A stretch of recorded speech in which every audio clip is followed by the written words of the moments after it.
Je voudrais vous parler un peu du sacré et vous introduire dans une dimension de vie où vous n'aurez pas de limite au miracle de votre destinée. Alléluia. Ta vie n'aura pas de limite dans le domaine du miraculeux par rapport à ton destin. Chaque étape de ta vie à partir de maintenant va expérimenter de gloire en gloire et de prospérité en prospérité. Il y a un jeune là, tu bloques devant un examen, tu essayes une première fois, tu essayes encore une deuxième fois. Le Seigneur me dit que tu es débloqué ce matin au nom de Jésus-Christ de Nazareth. Et il y en a un autre, on essaye de te faire partir du pays pour aller rejoindre tes frères de l'autre côté. Et il y a comme une sorte de barrière. Le Seigneur me dit que cette barrière vient d'être brisée parce que tu es ici en ce moment. Cette barrière vient d'être brisée au nom de Jésus-Christ de Nazareth. Dans le livre de la Genèse, nous allons lire notre texte principal. Genèse chapitre 2, versets 16 à 17. Genèse chapitre 2, le verset 16 à 17. Il est écrit ce qui suit. L'Éternel Dieu donna cet ordre à l'homme: tu pourras manger de tous les arbres du jardin, mais tu ne mangeras pas de l'arbre de la connaissance du bien et du mal, car le jour où tu en mangeras, tu mourras certainement.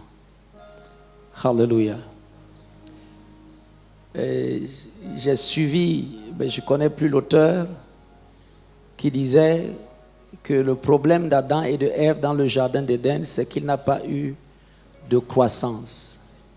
Adam est apparu vieux homme, donc il n'a pas connu les étapes de jeunesse. Ça veut dire que tout ce qu'on lui a dit et tout ce qu'il pouvait entendre, il n'avait pas de précédent, il n'avait pas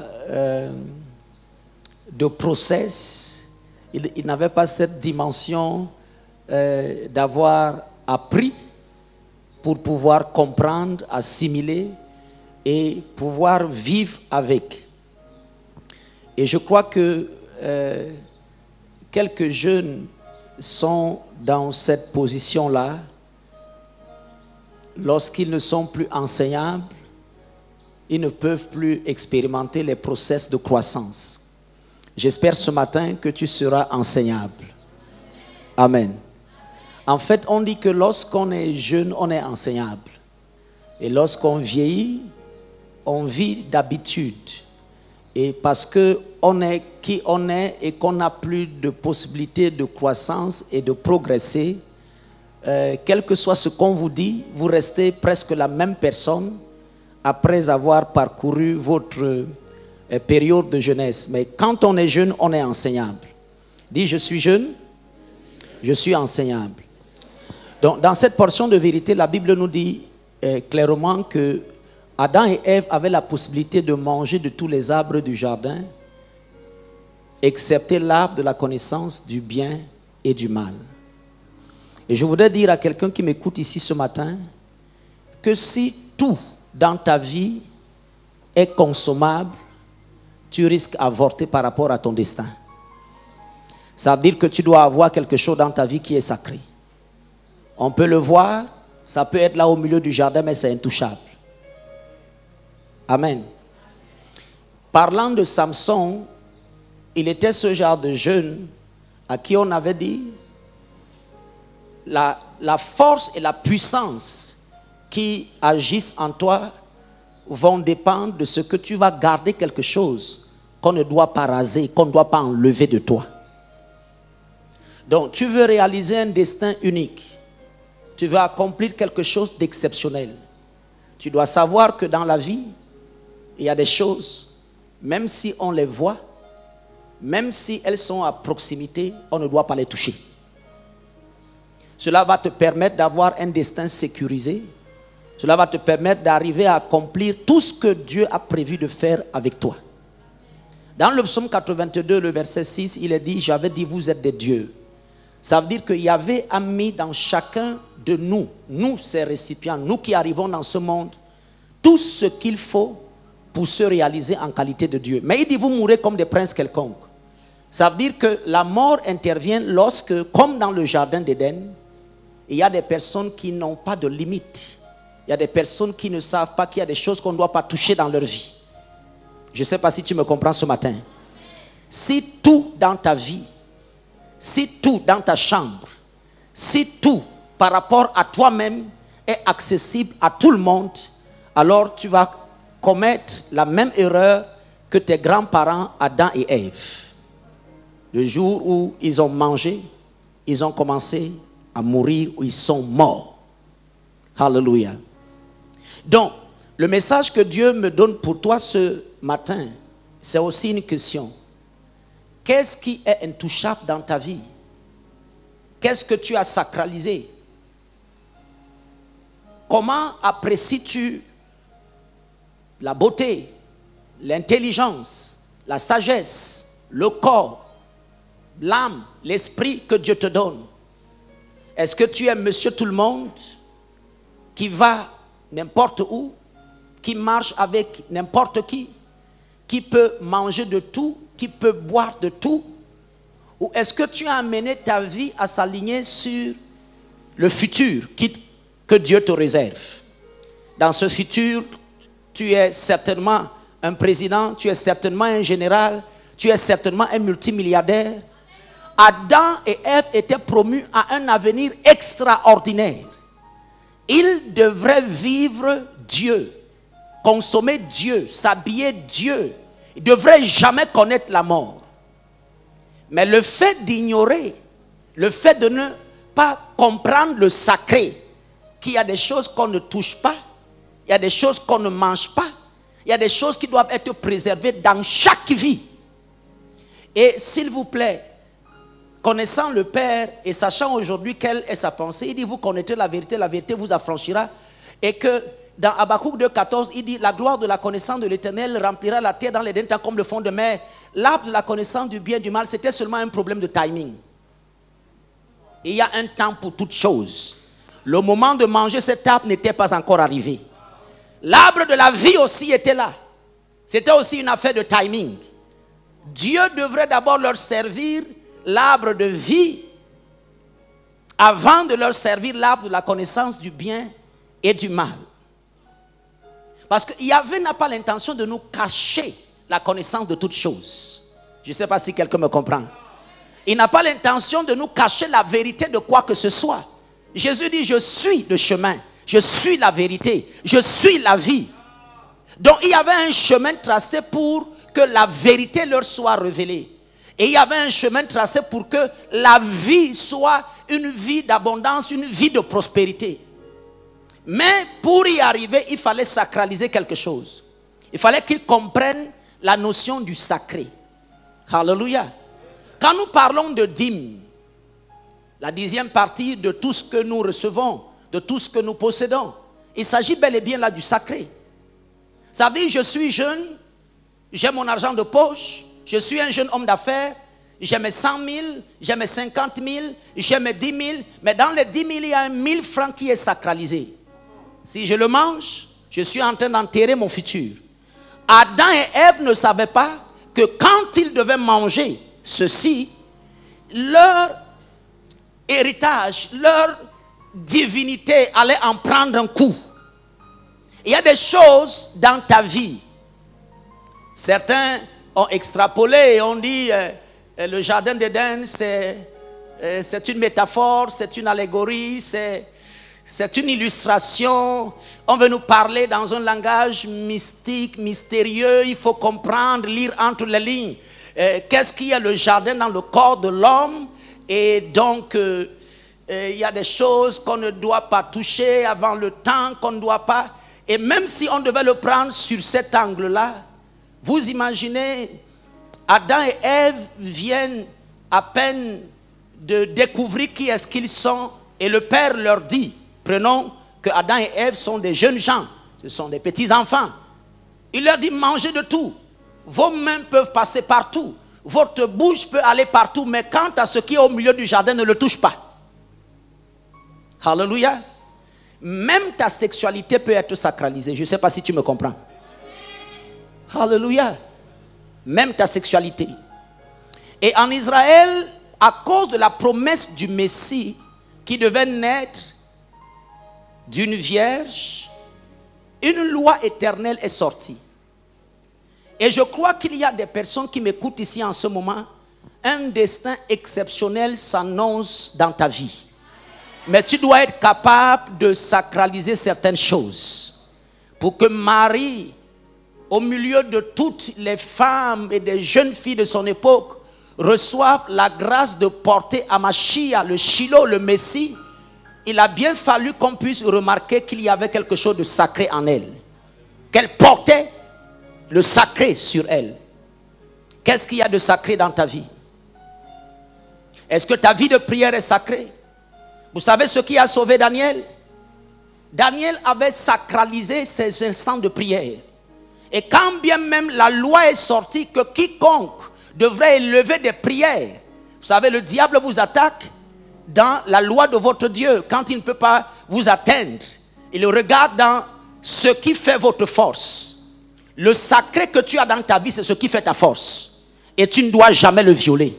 Je ne sais pas si tu me comprends. Le sacré, c'est que ton corps ne sera jamais scarifié. Tu as dit, mon corps, le temple du Saint-Esprit, il appartient à Dieu. Je ne vais pas le livrer aux démons. Et parce que tu préserves ton corps, alors, de ce corps-là, Dieu va tirer sa gloire. Je ne sais pas si tu m'entends. Parce que tu préserves dans ton argent la dîme. De cet argent, Yahvé va multiplier. Il va créer des occasions d'abondance exceptionnelles. C'est la négligence de ce qui est sacré qui a entraîné la chute du beau monde dans lequel Yahvé avait voulu que l'homme et la femme puissent vivre. Je sais que je parle à quelqu'un qui est ici aujourd'hui. Je sais qu'il y a quelqu'un qui m'entend. Yahvé a sacralisé ta vie de prière. Yahvé a sacralisé ta vie d'évangélisation. Yahvé a sacralisé la maison de Dieu. Ça veut dire ton culte, ton addiction au culte. Il y a des personnes ici à qui le Seigneur a donné une instruction claire et formelle. Tu ne dois pas passer une semaine sans témoigner, sans parler à ton ami, sans parler à ton camarade, sans parler à ton collègue, sans parler à ton frère, à ta soeur, de ce Jésus qui est prêché dans ce lieu, de ce Jésus qui guérit les malades. Dimanche prochain, on devrait avoir cette salle pleine de jeunes. Parce que Jésus a dit, allez partout, prêchez, annoncez la bonne nouvelle. Alléluia. La Bible dit, vous recevrez une puissance et vous serez mes témoins. Donc la puissance de Dieu qui vient dans ta vie, c'est en fonction du témoignage que tu dois être capable de rendre. Donc si le témoignage, ça veut dire si ta vie de témoignage n'est pas sacralisée, la puissance ne peut pas opérer. Les gens se demandent pourquoi la même puissance de Dieu qui opérait dans le passé n'opère plus aujourd'hui. C'est qu'il y a une combinaison. Vous recevrez une puissance et vous serez mes témoins. Donc, le témoignage est sacré et la puissance opère en fonction du témoignage. Lorsque j'étais à un âge plus jeune, alléluia, il faut dire qu'il ne faut pas faire attention à ma tête là. Mon fils vient d'avoir sa licence. Alléluia. J'ai 5 enfants. Dis merci Seigneur. Donc, lorsque j'étais plus jeune, donc crois-moi, j'étais plus jeune. Je sais que tu me regardes et tu dis, il doit certainement être très jeune. Mais j'étais plus jeune avant. Crois-moi. Lorsque j'étais plus jeune, je faisais de longs jours de jeûne. J'ai fait mon premier jeûne de 40 jours, j'avais 13 ans.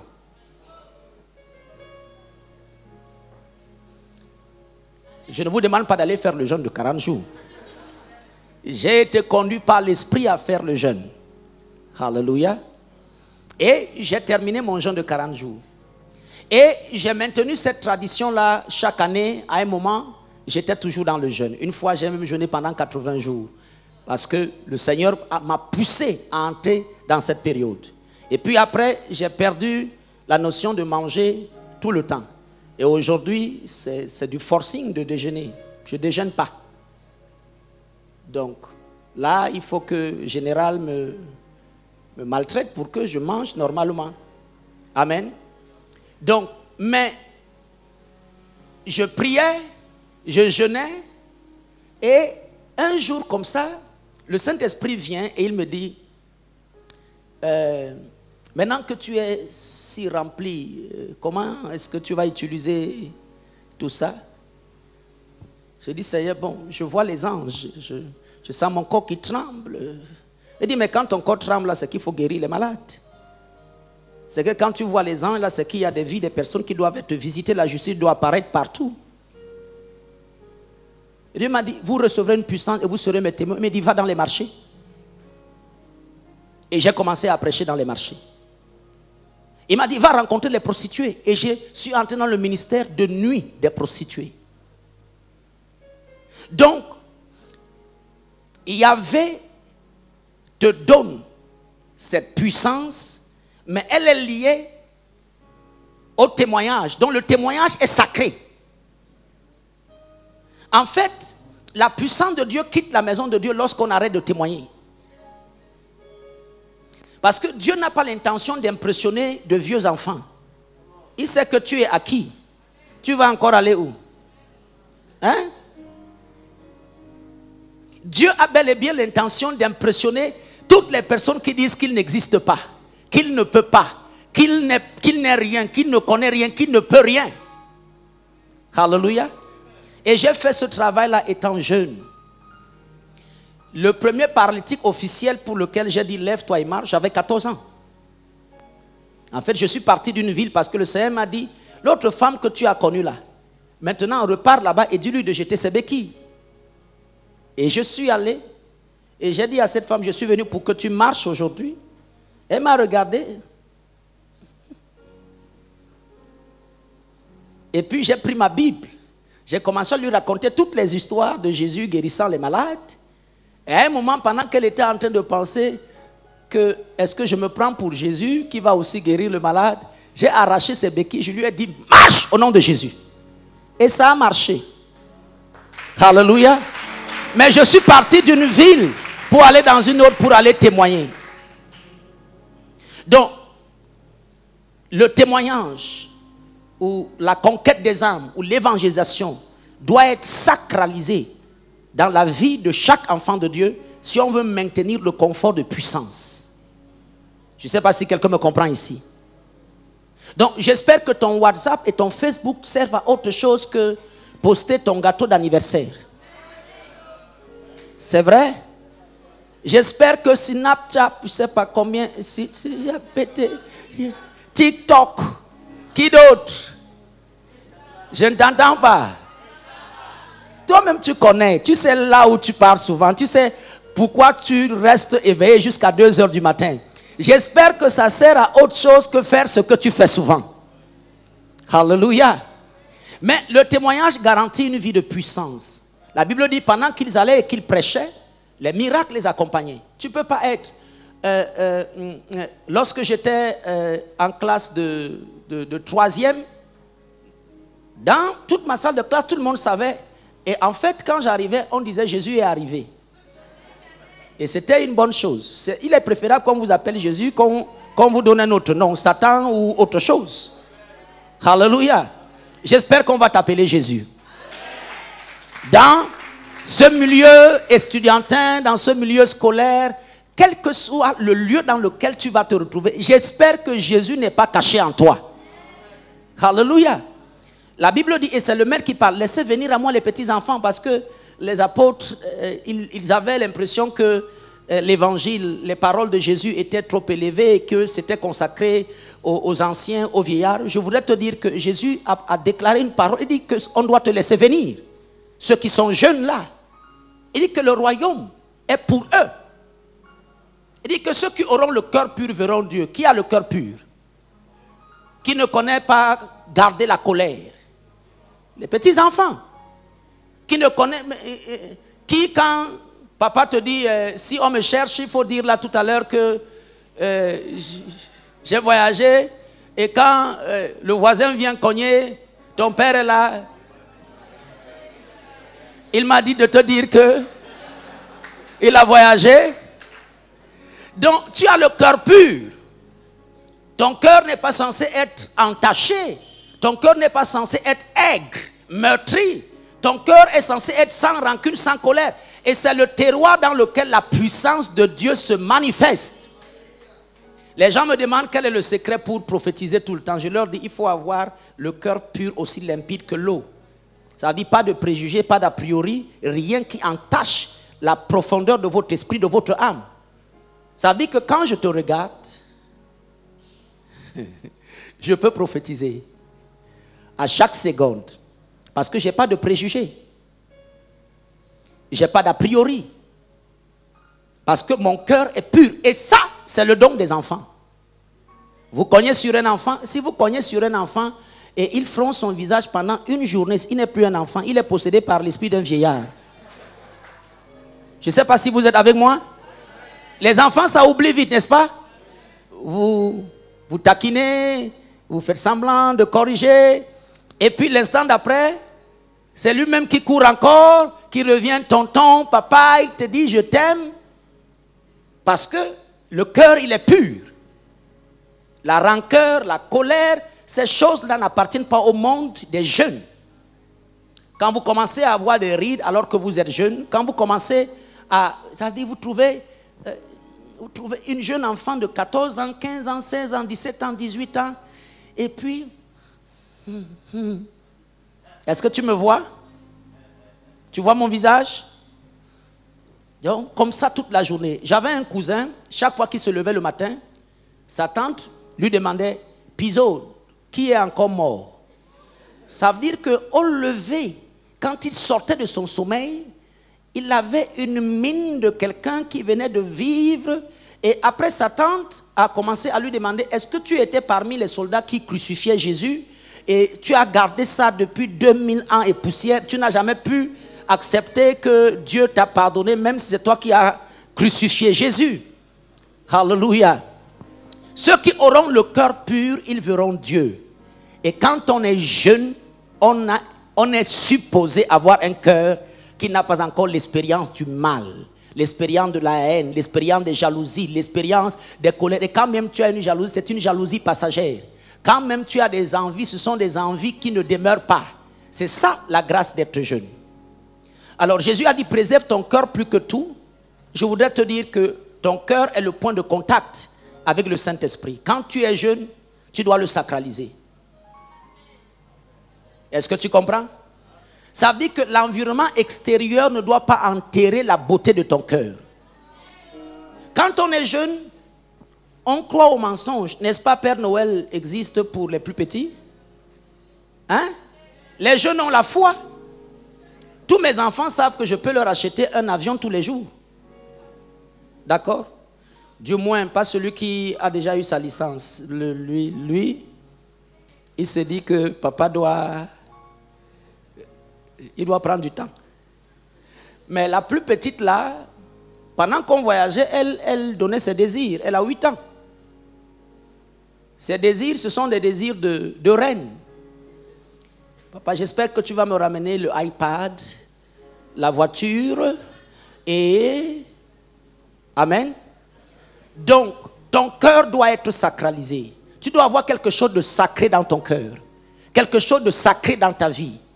Et quand tu apprends à sacraliser les choses qui comptent pour Dieu dans ta vie, comme dans le jardin d'Éden, Dieu avait sacralisé l'arbre de la connaissance du bien et du mal. Il dit, mange de tout. Mange de tout, mais ne mange pas ton heure de prière. Respecte-la. Mange de tout, mais ton temps et tes moments d'évangélisation ne permettent à personne de te voler ça. Mange de tout, mais dans ton argent de poche, garde ta dîme. Alléluia. Vous savez, quand j'ai commencé à donner les offrandes, nous on a grandi un peu catholique. Famille de prêtres. Et quand on allait à l'église, même quand on donnait les offrandes, on s'assurait que si on nous donne 100 francs pour donner, on doit trouver la monnaie de 100 francs. Donc tu as 4,25. Et puis au moment d'aller là-bas devant, tu sors le plus vieux 25. Et puis tu vas le déposer. Alléluia. Donc, l'offrande n'avait rien de sacré. Pour que la pauvreté disparaisse, pour que je sois capable aujourd'hui de faire ce que je fais, j'ai sacralisé ce qu'on appelle offrande. Ça veut dire, avant de venir au culte, pendant une semaine, je sais ce que je vais donner. Je sais ce que je vais apporter. Donc l'offrande doit être sacrée. Ta vie de prière doit être sacrée. Le secret de la puissance de ces grands hommes, c'est les choses qu'ils ont sacralisées dans leur vie. Je voudrais dire à quelqu'un que Dieu a sacralisé son repos, mais l'homme l'a empêché de vivre pleinement le sacré de ce repos. Et Yahvé s'est résigné à déclarer qu'il y a un jour, dans les jours des hommes aussi, où il voudrait avoir la possibilité, lui et les hommes, de se reposer. Le Shabbat. Le repos aussi, tu ne peux pas courir.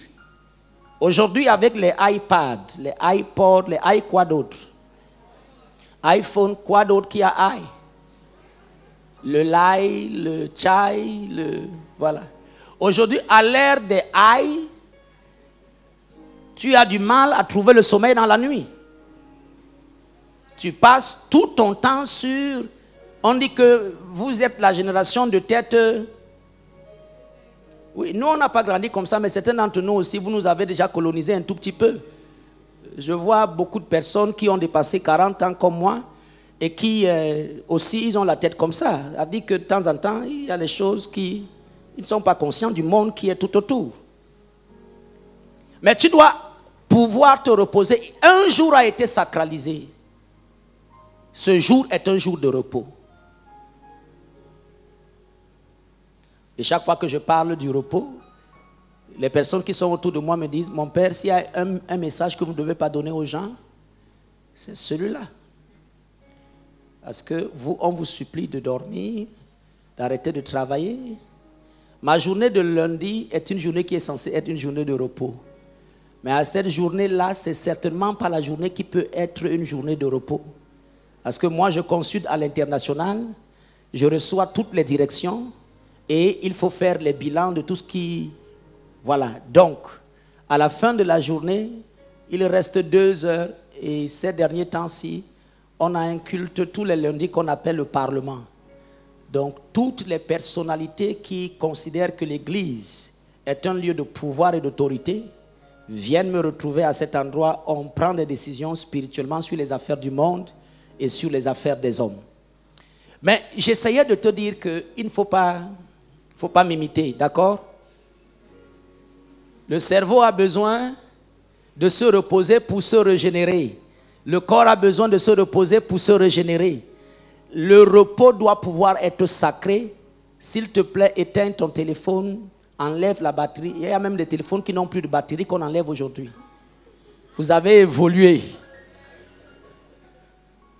La technologie est allée plus loin. Mais quelque chose doit être sacralisé dans ta vie. Le repos, ta vie de prière, ta vie de méditation, ta capacité de parler aux gens de Jésus. Tu dois sacraliser ça. Personne ne peut se plaindre à côté de moi avec un problème et je ne lui dis pas, je sais où tu peux trouver ta solution. Je vais t'amener quelque part. J'ai mon pasteur qui reçoit. J'ai mon église où on prend soin des gens.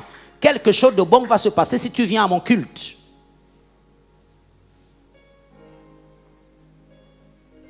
Alléluia. J'espère que j'ai dit quelque chose de sensé ici aujourd'hui. Levons-nous, Jésus est fidèle.